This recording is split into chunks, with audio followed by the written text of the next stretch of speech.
Alright, we interrupt your Honda-related content for a little Doge-related content. This is the front axle four-wheel drive actuator out of my 2017 3500 Ram Cummins, etc.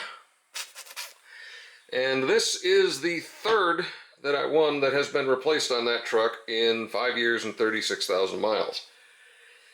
The first one lasted about 18 months and 8,000 miles, maybe 10,000 miles, was replaced under warranty. The second one failed at about 30,000 miles, was replaced, well, maybe 25,000 miles, and was replaced under warranty because it was still in time.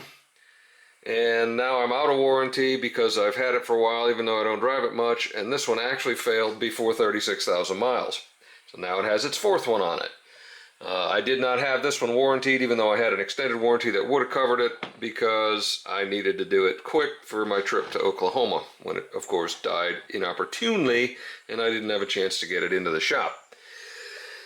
So, now that I have one of these dumb things, what do we have? Well, it is literally just an actuator to move a collar that locks the right and left axle shafts together for four-wheel drive.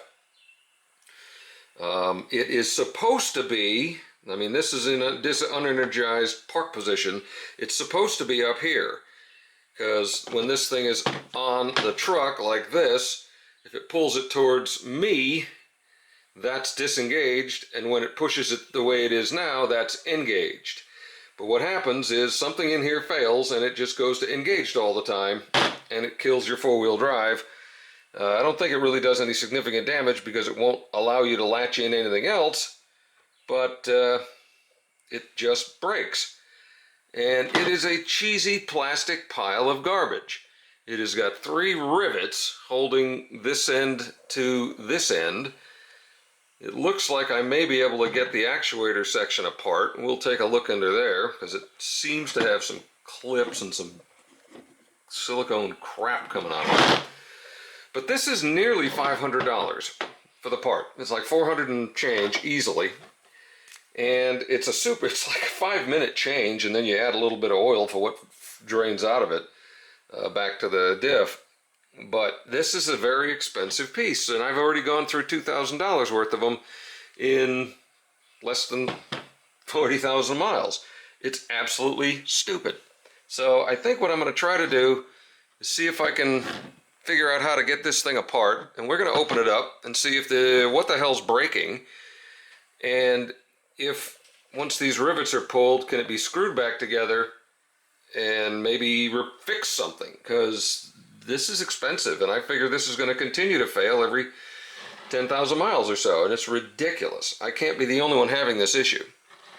Now, the rivets look easy enough. They're just, I'll get in there with an 1/8-inch drill bit, burn those ends off, and that should pop apart. But we're going to first try to get into this thing to see what is in there. Alright, so with a pick and a screwdriver and a bunch of other stuff, I was able to pop all of these stupid little tabs. I don't think I broke any of them. And this is what it is. It is just a little gear drive. Kind of cute. Got a little stepper motor in there or something. Bunch of reductions.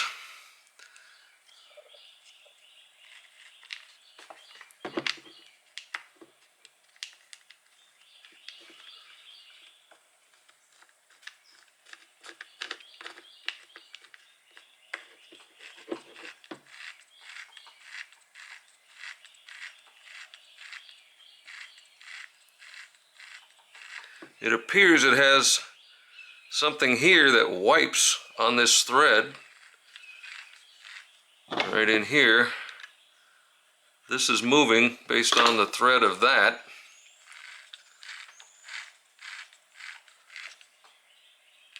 Holy crap.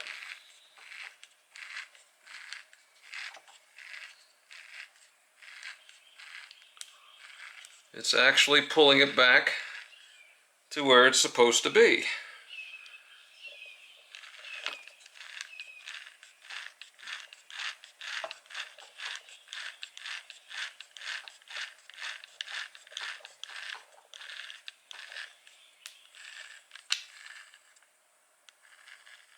Alright, that's its park position.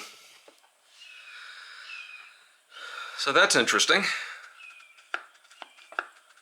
That's how it shows up in the box.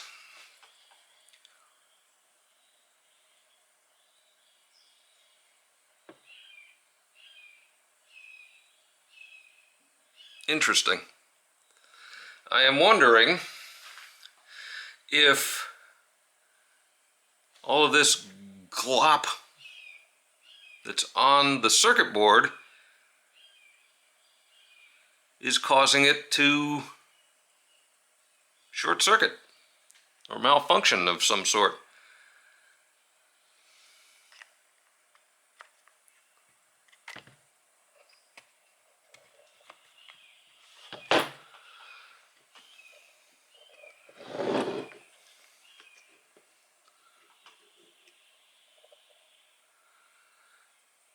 Here's your pins. Looks like dielectric.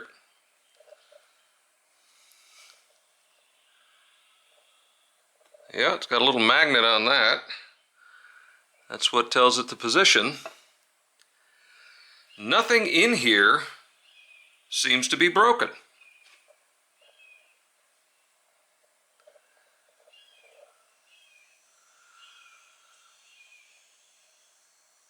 Strange.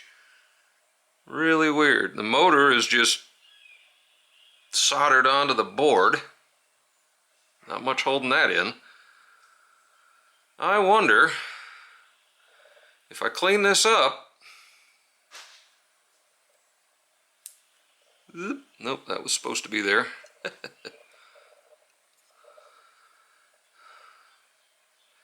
If this will work.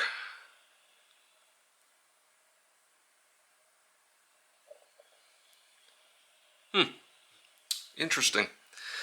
So I'm going to go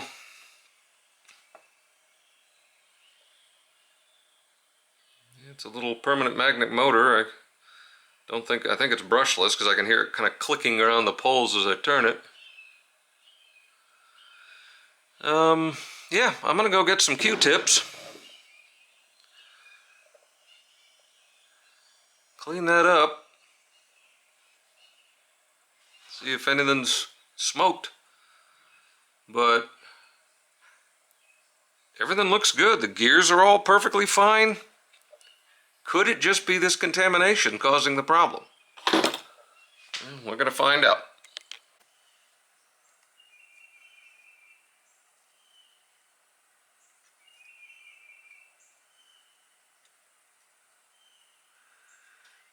What all this goop is, it strikes me as some of the grease from that little lead screw that moves the position indicator. Could be some of this stuff from around the pins. You figure if it was a dielectric it wouldn't matter that much, but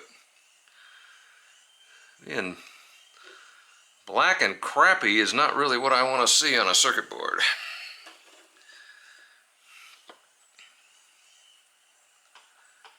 We're gonna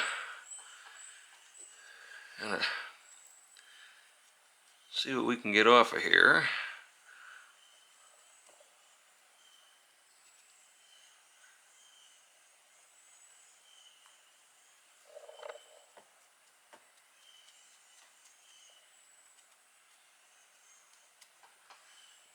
See if a little bit of lacquer thinner might help break some of this stuff down.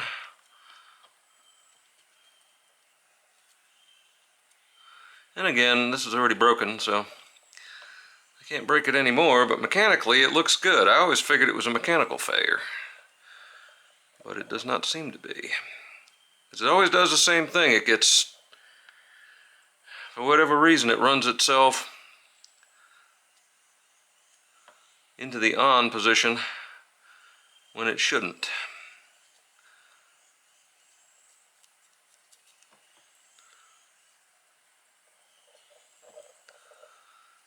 And every time I replace one, it just fixes itself perfectly with no wiring issues, no other problems.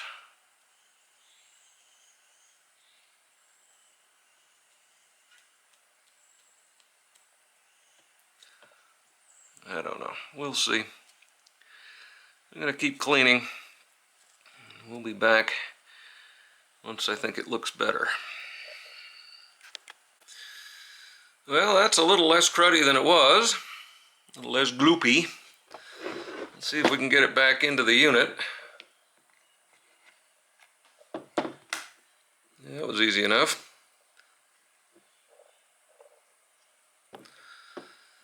And so I think what I'm going to do now is snap the top back on it and just go unplug the good one that's in the truck and plug this one in and see what it does, because this is how it should be zeroed. And we'll play with it to see if it shifts or if it acts like it's going to shift. I don't believe there's any sensors on the axle, so it really just takes the feedback from this thing to know whether it's in gear or not. And maybe we've got something. I don't know. We'll find out. If as soon as I plug it in, it drives itself this way, we'll know there's some sort of a circuit issue up in here where it's forcing electricity going in the wrong place. But I mean, who knows? We'll find out. Let's see. I think I'm going to clean all of that crap out of there too, because that's glop. That's probably where all that junk is coming from, is right there. Because yeah, this thing is flipped over this way and this is on the bottom, so you know, if this is on top, it can go where it's not supposed to go, I don't think. Get all of this gloppy crap out of there.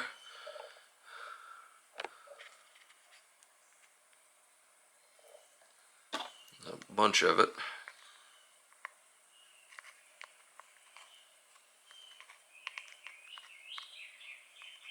Not sure why we need quite that much. It's sticky. Yuck.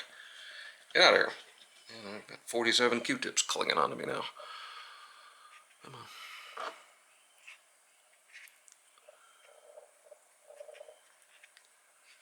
Alright, that should reduce the amount.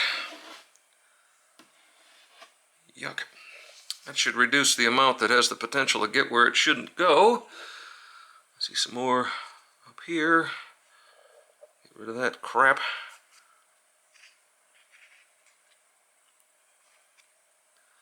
As much as this is possible.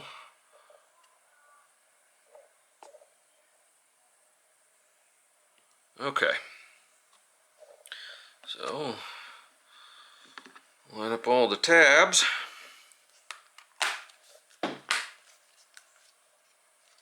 Snap her back together. There's our pins with all the glop in it.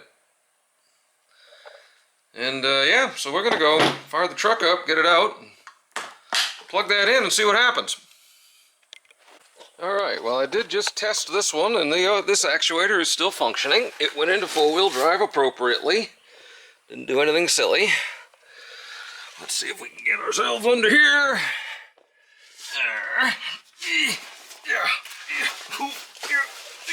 And there's the actuator, and there's the clip. It's a little two-stage deuter. Maybe.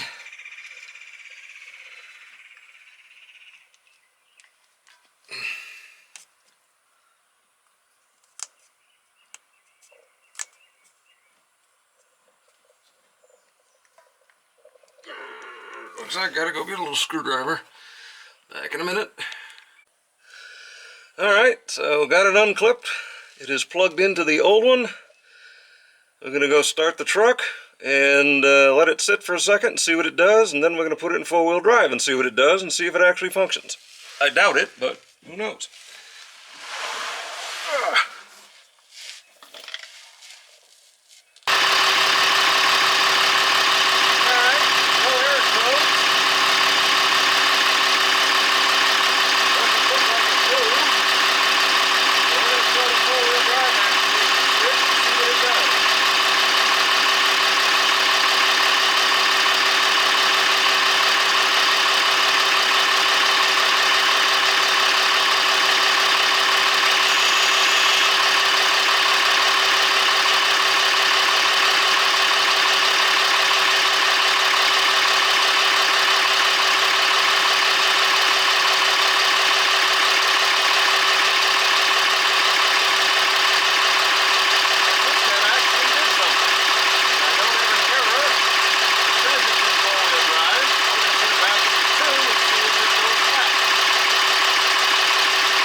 Alright, so it knows it tried to do something to put it back, and it couldn't.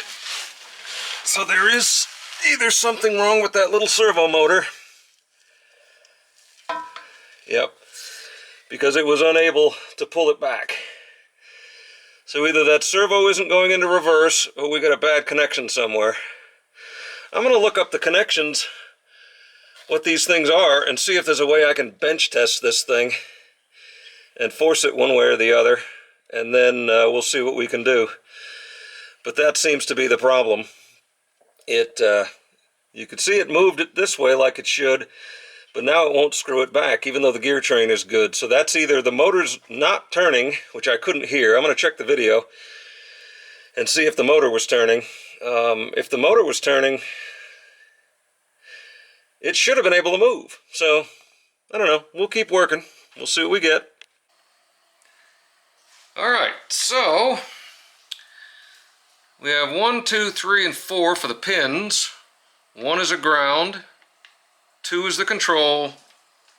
3 is battery positive with the key on. 4 is the little position sensor, so the return.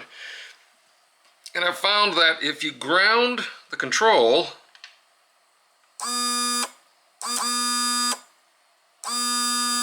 it spins. But I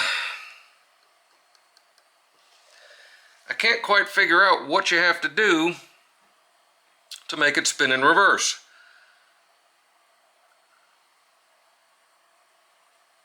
I tried going straight across here, plus and minus, was not happy about that, so the motor's designed to be run with a circuit. It isn't just straight 12 volts. So something on the reversing circuit is either failed or I don't know. So the motor's working fine. The motor's a little ripper. I mean, she jumps. It's got plenty of torque.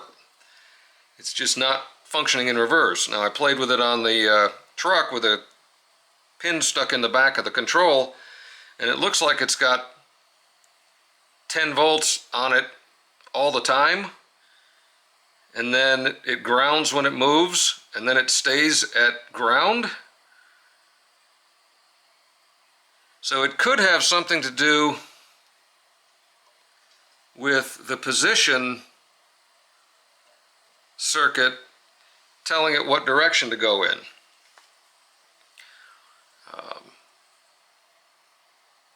That I'm not sure of, and the service information doesn't give you a lot of information as to how this dumb thing is supposed to work.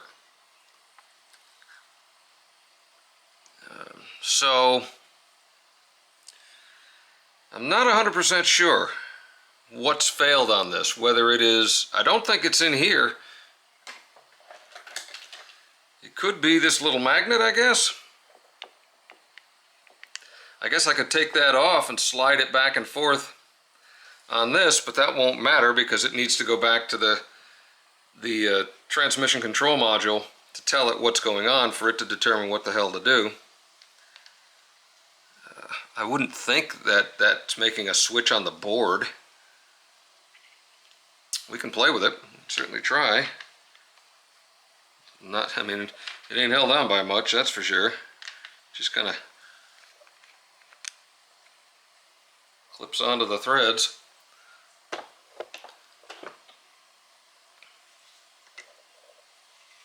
That would be just sliding along here.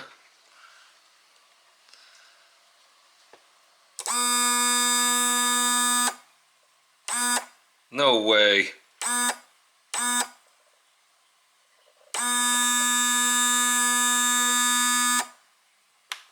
Huh.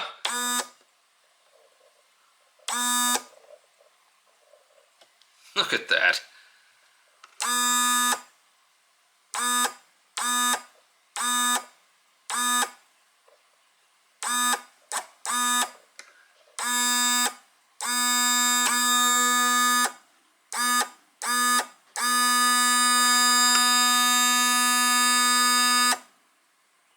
That certainly stops it when it gets to this end, but it doesn't it doesn't reverse it.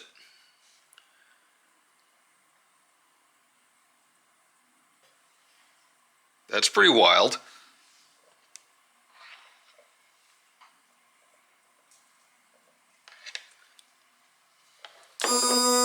Yep.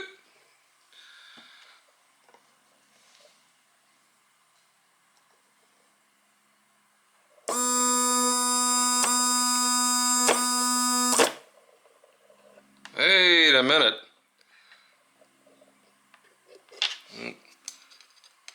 Getting a little short. See if we can get our... All right.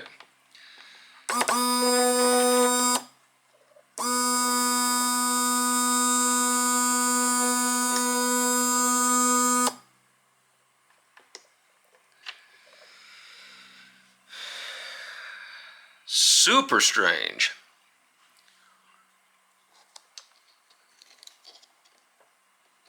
Well, we're going to play with this after lunch. Alright, the only thing I really see on this is right here. If we can get it to focus.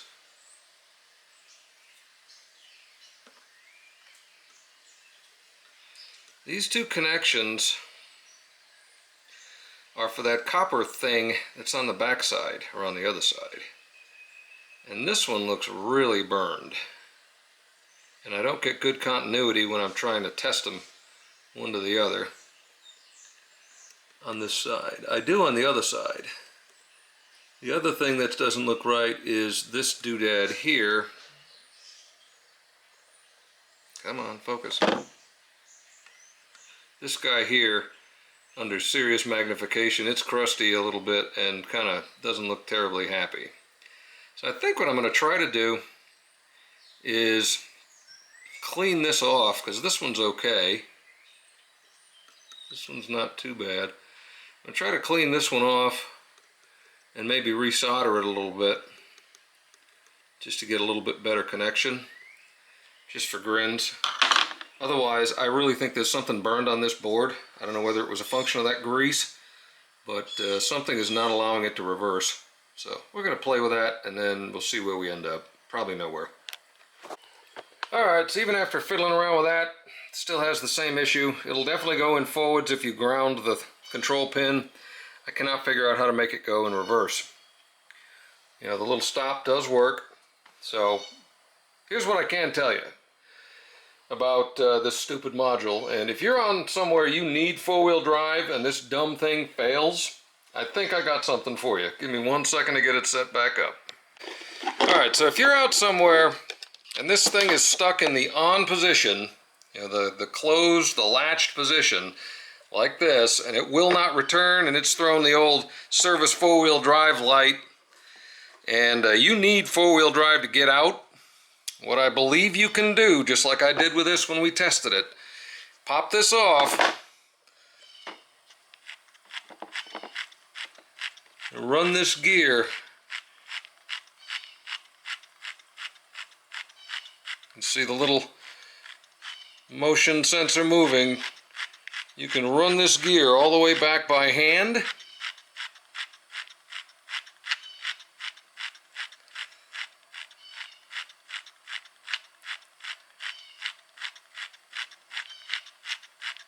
Takes a little bit.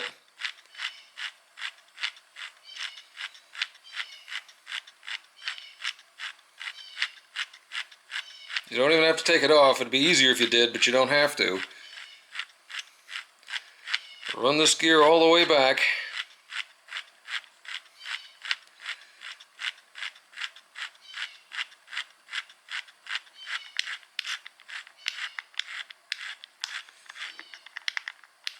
Till that stop is up against the grease. Then you should be able to pop it back together. And you got one shot now. If you put this back in your truck while the truck is in two-wheel drive and the click, you know, the service, hopefully you don't necessarily need to remove the codes. That I don't know. I didn't for mine, and it seemed to work. But get it back in this position have the truck in two-wheel drive on the switch, put it in, plug it in, turn it on, and if you go to four-wheel drive, it should index and put it in four-wheel drive and allow everything to work. Now you try to take it out of four-wheel drive and it's going to puke and disable everything. But I believe that if you can mechanically move this thing to retract that stupid arm, even though the motor's dead, if it's still going in that one direction, then you should be able to get it into four-wheel drive, and as long as you're going to be in four-wheel drive, it'll stay in four-wheel drive. Everything should work. But the second you try to take it out of four-wheel drive and it can't rack it backwards, then it's going to limp. It's going to go into limp mode. But that could get you off the trail. And looking at the way this is set up, that comes out the bottom. So your best bet is to probably pull it and do it right side up. Otherwise your gears could fall out and stuff like that. You're going to lose a little oil, but not too much. It wouldn't be enough to not get off the trail. But yeah, so if you're stuck with one of these piles of shit and you can't get off and you need four-wheel drive, you can remove it, pop all these stupid little tabs, get this cover off, rack it back manually, and then put the truck switch in two-wheel drive, put this back in, plug it in, start it up, and switch to four-wheel drive, and do not switch out of four-wheel drive. Because once you do that, it's going to disable it. But that, like it did for me, will get you into four-wheel drive, and it was not throwing an error code. It just, as soon as I tried to take it out, it wouldn't function, and everything went into fault mode. So that's about the best I can offer for this junk. Something on that board has screwed up, and it won't let it go into reverse. The motor still works fine, the gears are still all good, but something on that piece of shit little board is garbage. So hopefully I'm the only one having these problems, but I can't believe that. So in any case, it might be worth keeping a spare because it's 4 10mm bolts and a plug to change it. And it takes like 5 minutes. They charge you 30 minutes in the shop if they have to change it. But, well, that's about what I got for you there on this four-wheel drive Dodge front end axle disconnect actuator piece of junk. So, I don't know if that's helpful, but that's how it works, and maybe how you could get off the trail and limp it home if you need to keep it in four-wheel drive. So, hope you're all having a good day. Take care.